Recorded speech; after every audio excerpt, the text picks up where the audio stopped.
Welcome to the Roy Morgan Weekly Update. But first, spring has sprung, and as we emerge from the winter months, there's good news this week with several indicators going in the right direction.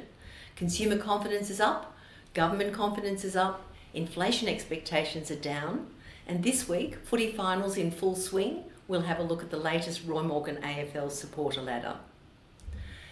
The latest Roy Morgan poll shows ALP support up 1.5% to 54%, with the coalition on 46% on a two-party preferred basis. Government confidence also moved sharply in the right direction, up 9 points to 92. That's the highest it's been for nearly 4 months since late May. With the index below 100, more Australians still say the country's heading in the wrong direction than the right direction, but it's a move in the right direction.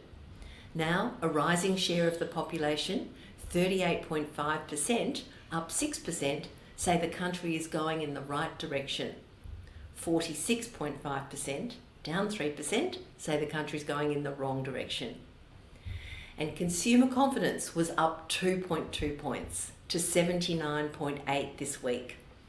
ANZ Roy Morgan consumer confidence has now spent a record 29 weeks in recessionary risk territory. That's below the mark of 80.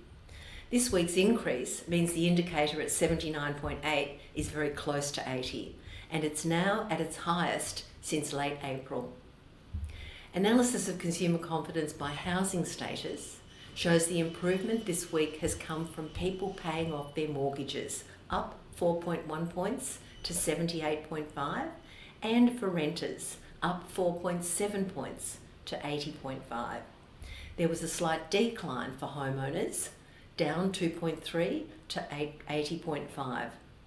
Now, of these three key housing segments, the biggest improvement over the past 2 weeks is for those with a mortgage, and their consumer confidence went up by 6.5 points since the Reserve Bank left interest rates unchanged. The Reserve Bank's decision to leave interest rates unchanged for 3 straight months is clearly having an impact on this group, and consumer confidence for those with a mortgage is now at its highest since early February, before the Reserve Bank resumed its interest rate hikes this year. Inflation expectations were down 0.3 percentage points to 4.9%. That's this week, the first time the indicator has dropped below 5% all year. In fact, this is the lowest inflation expectations have been for over 18 months, since early February 2022, before the Russian invasion of Ukraine sent energy prices and inflation soaring. So Australians are now expecting annual inflation to be 4.9% over the next 2 years, in line with the most recent ABS monthly annual inflation figures for July. Next week, the ABS is set to release its monthly annual inflation figures for August, and the latest Roy Morgan figures for inflation expectations suggest inflation continues to moderate in the Australian economy after peaking last year. And finally, today, a look at one of Australia's favourite pastimes. Over to you, Julian. Thanks, Michele. Good to see some good news there with those indicators. Yep. And the latest Roy Morgan figures on AFL supporters are out today. They show more people than ever. Over 9.6 million Australians now support an AFL club. And that's up 681,000 just from a year ago, and up 2.2 million, over 2.2 million since 2019. So clearly the COVID-19 pandemic has interrupted the last few years, but it hasn't dampened the passion for Australian football. And the results show that for the 18th year in a row, unprecedented, the Sydney Swans have landed on top as Australia's most supported football club, with 1,344,000 supporters, and that is up a stunning 209,000 from a year ago.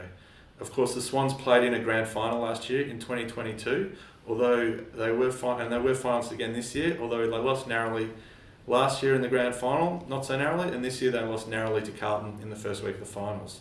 Now, looking down the ladder here on supported clubs, the second most widely supported club is this year's premiership favourites, Collingwood, and they have 875,000 supporters, and that's up 169,000 from a year ago, another big increase. Just behind in third are the Brisbane Lions, second favourite for this year's premiership, and with 826,000 supporters, that is up 105,000 from a year ago. All three clubs at the top of the supporter ladder, Sydney, Collingwood and Brisbane, have seen big increases in support this year, and not surprisingly, all three have been contesting closely for premierships in recent years, last year and this year. We see this every year. The strong correlation between on-field success and growing supporter numbers is well established, and this year, all 8 finalists from last year grew their support substantially. Looking forward to this weekend's preliminary finals, there's a tantalising possibility for many supporters, particularly in Melbourne. We may see another grand final between Collingwood and Carlton, and that would be the first time for over 40 years since 1981. On that occasion, Carlton beat Collingwood by 20 points and won the premiership. Could they do it again over the next 2 weeks? Who knows? Only time will tell. And back to you, Michelle. And that's a wrap for this week. Subscribe free to our Roy Morgan YouTube channel for all the latest political, economic and market research data and the occasional football insight. Thanks for listening today, and we look forward to bringing you the latest data on consumer confidence, inflation expectations, voting intentions and mortgage stress next week. Take care. We'll see you next Tuesday.